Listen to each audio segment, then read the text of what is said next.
Subscribe करिए हमारे channel target UP TET CTET को और बेल आइकन को दबाइए। हेलो फ्रेंड्स, मैं रेनू स्वागत करती हूँ आप सभी भावी अध्यापक एवं अध्यापिकाओं का आपके अपने channel target UP TET CTET में।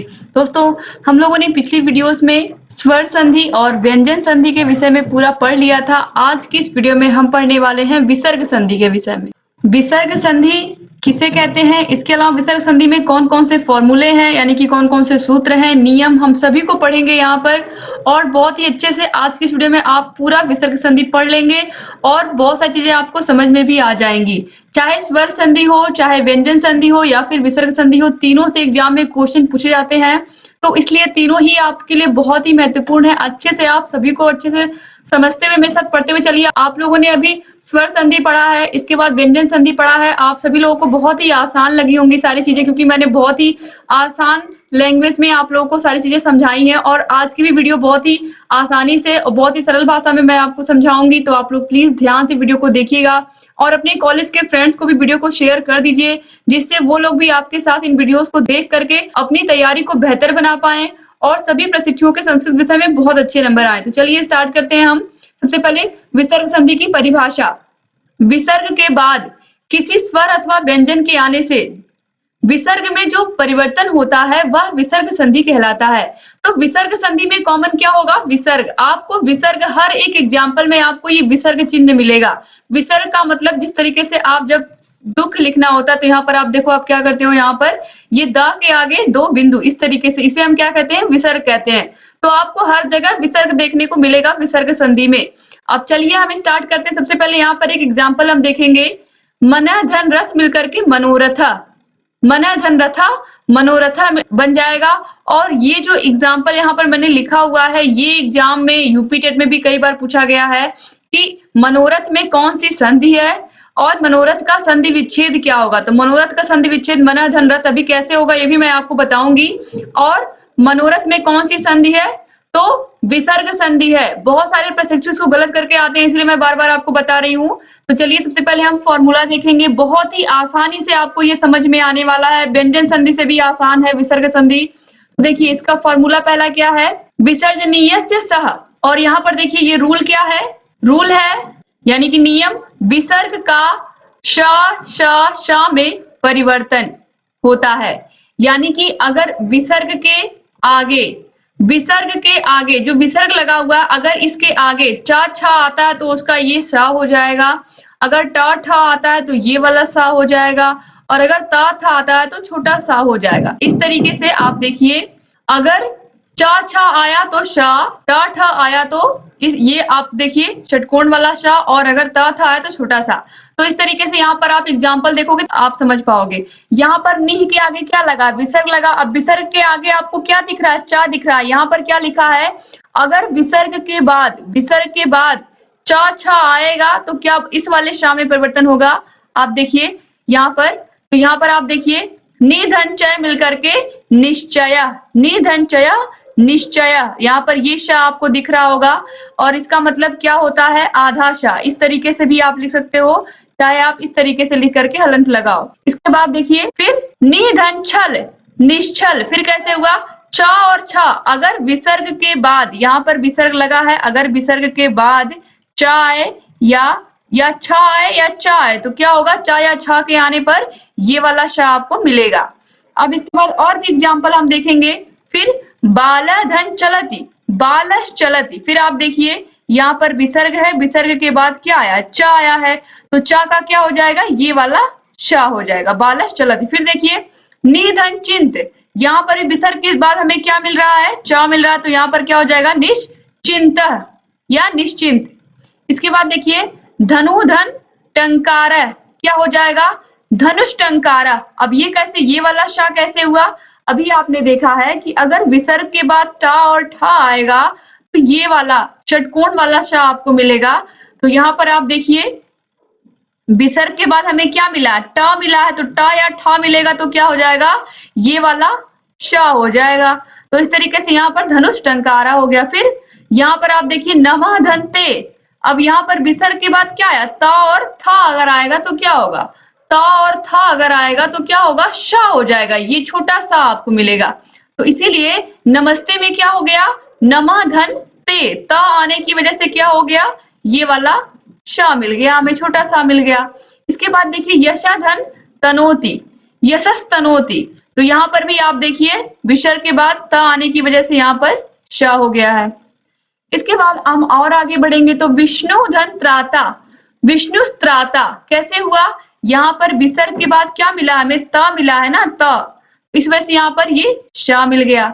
इसके बाद देखिए आगे नी धन ठुर, ये कैसे हुआ, ट और ठ अगर आता है विसर्ग के बाद, ट ठ आएगा तो क्या हो जाएगा उसका, ये वाला श हो जाएगा षटकोण वाला, तो इसीलिए नी धन ठुर निष्ठुर। तो इस तरीके से यहाँ पर आप लोगों ने इतने सारे शब्द देखे। इसके बाद ये रूल आपको समझ में आ गया होगा, अगर विसर्ग के बाद यानी कि विसर्ग के बाद अगर च छ आएगा तो ये श सलजम वाला, अगर ट ठ आएगा तो ये षटकोण वाला श, और अगर त थ आएगा तो छोटा सा।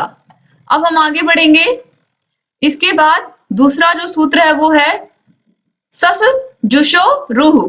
ये देखिए यहाँ पर सिर्फ आपको ये बड़ा रूल दिख रहा होगा, लेकिन इसमें कुछ भी नहीं है, बहुत ही आसानी से आप इसको समझोगे और बहुत ही आराम से आपको केवल देखना होगा इसमें क्या चीजें कही गई हैं।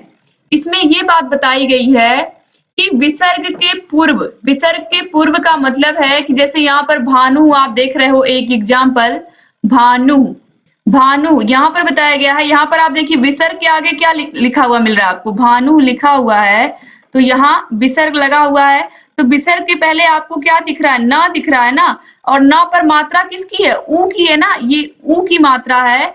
तो यहाँ पर बताया गया है कि आ और आ को छोड़ करके, छोटा आ और बड़ा आ को छोड़ करके अगर विसर्ग के आगे कोई भी स्वर आता है, छोटा आ और बड़ा आ को छोड़ करके, यहाँ पर देखिए ना पर छोटा ऊ की मात्रा लगी, इसका मतलब क्या है, यहाँ पर ऊ है, आ या आ नहीं है। फिर यहाँ पर देखिए कवि लिखा हुआ है, कवि लिखा हुआ है विसर्ग के आगे, इस तरीके से कवि लिखा हुआ है, तो विसर्ग के आगे व लिखा हुआ है, व पर ई की मात्रा है, छोटी ई की मात्रा है, तो इस तरीके से यहाँ पर भी ई है, ना कि आ या आ है। तो आ या आ को छोड़ करके विसर्ग के पहले, अब देखिए आ या आ को छोड़ करके कोई अन्य स्वर हो तो बाद में कोई स्वर अथवा मृदु व्यंजन वर्गों के तीसरे, चौथे और पांचवें वर्ण।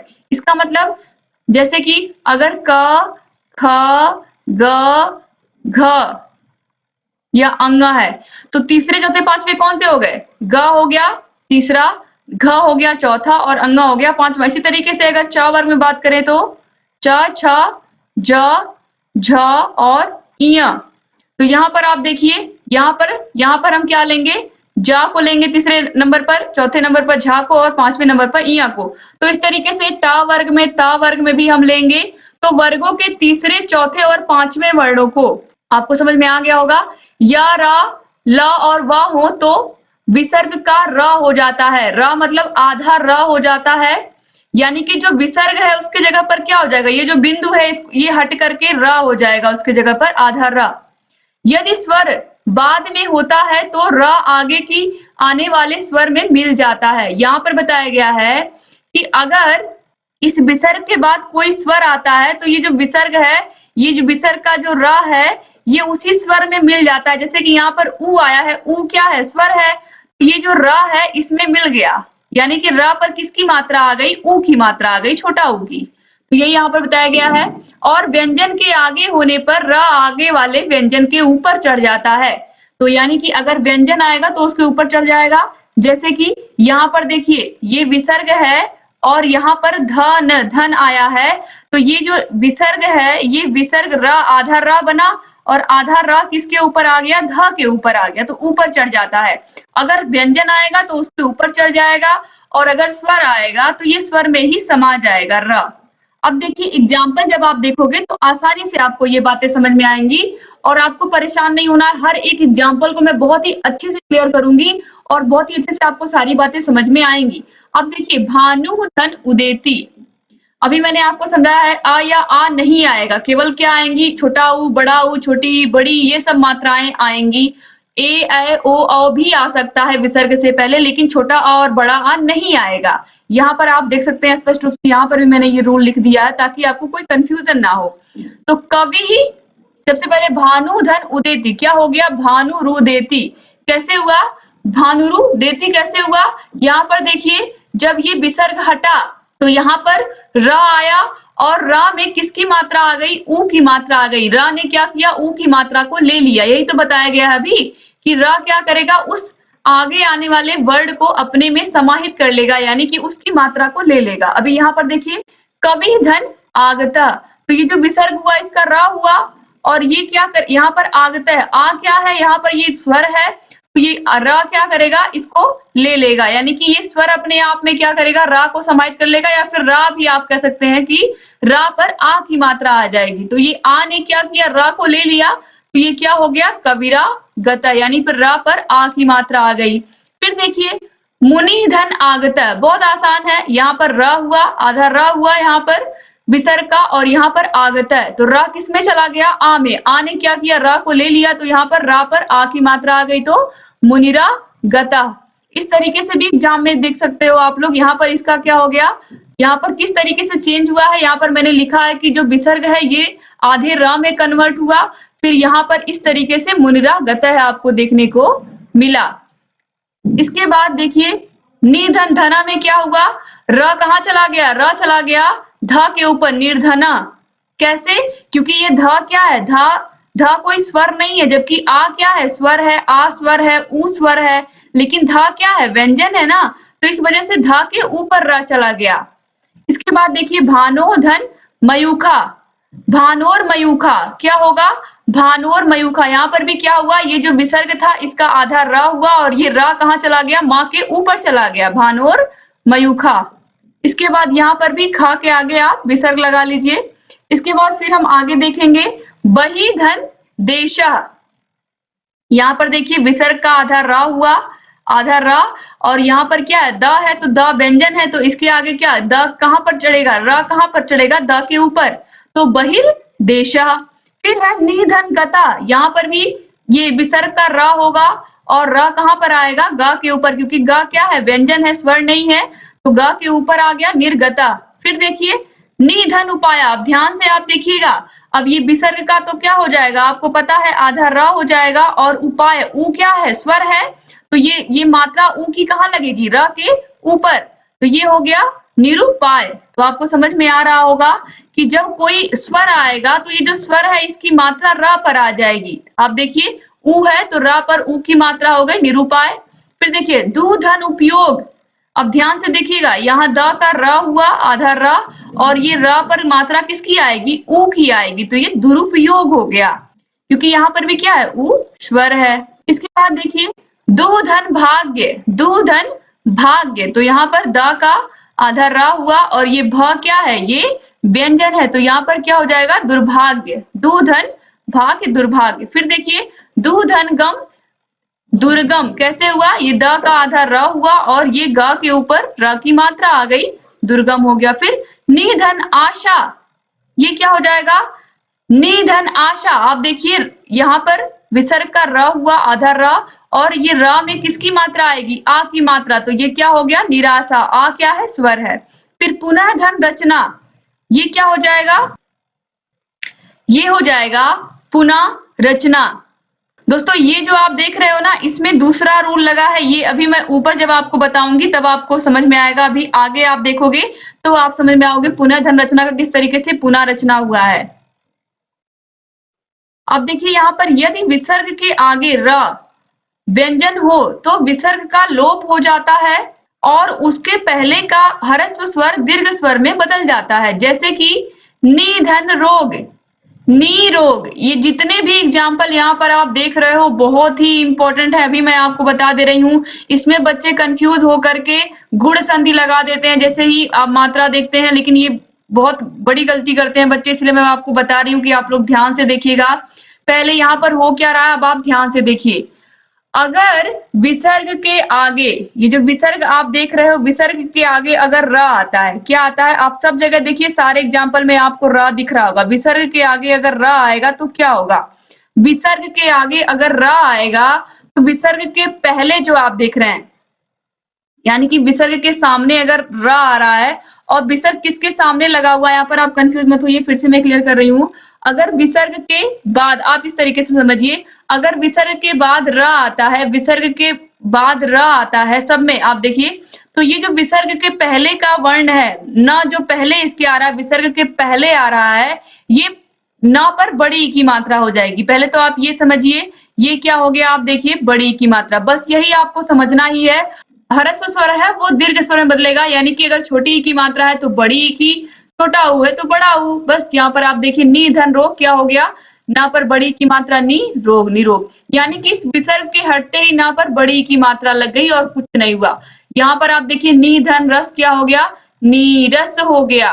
क्या हुआ, बस ना के आगे रा होने की वजह से ये जो विसर्ग है ये हटा और ना पर बड़ी की मात्रा आ गई। फिर देखिए नी धन रज, नीरज, कैसे हुआ, विसर्ग के आगे र होने की वजह से ना पर बड़ी की मात्रा आ गई। फिर देखिए नी धन रव, नीरव, इस तरीके से ना पर बड़ी की मात्रा आ गई, केवल और केवल र होने की वजह से। फिर देखिए भानु धन रमते, बहुत ध्यान से देखिएगा, भानु धन रमते, यहाँ पर देखिए विसर्ग के आगे र आया है, तो जो विसर्ग के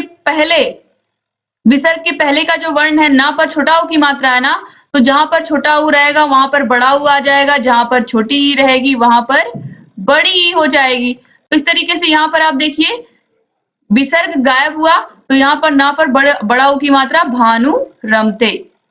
इसके बाद अभी मैंने आपसे कहा था कि यहाँ पर ये रूल मैं आपको बताऊंगी। अब देखिए यहाँ पर पुनः धन रमते आ गया, तो यहाँ पर क्या विसर्ग के आगे र है ना, तो यहाँ पर अब आप बताइए, यहाँ पर र आ गया, तो यहाँ पर ये जो विसर्ग के पहले आपको ना दिख रहा है, विसर्ग के पहले जो ना दिख रहा है इस पर क्या होगा, बड़ा आ की मात्रा आएगी। अगर अ की मात्रा है तो इस पर क्या आएगी, आ की मात्रा आ जाएगी।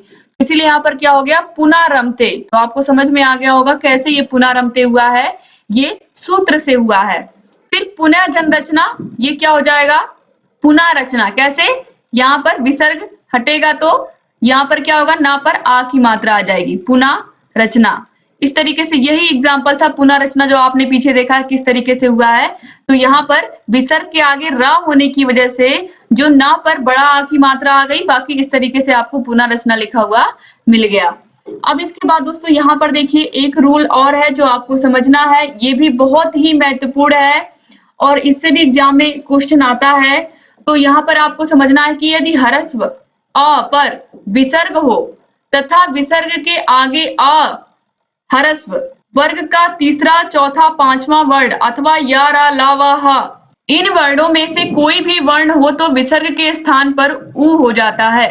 दोस्तों यहाँ पर आप देखिए, यहाँ पर बताया गया है कि अगर विसर्ग के आगे अ ह्रस्व या वर्ग का तीसरा, चौथा, पांचवा वर्ण आता है अथवा या, रा, ला, वा, हा आता है, तो इन वर्णों में से कोई भी वर्ण अगर आ जाता है तो विसर्ग के स्थान पर ऊ हो जाता है।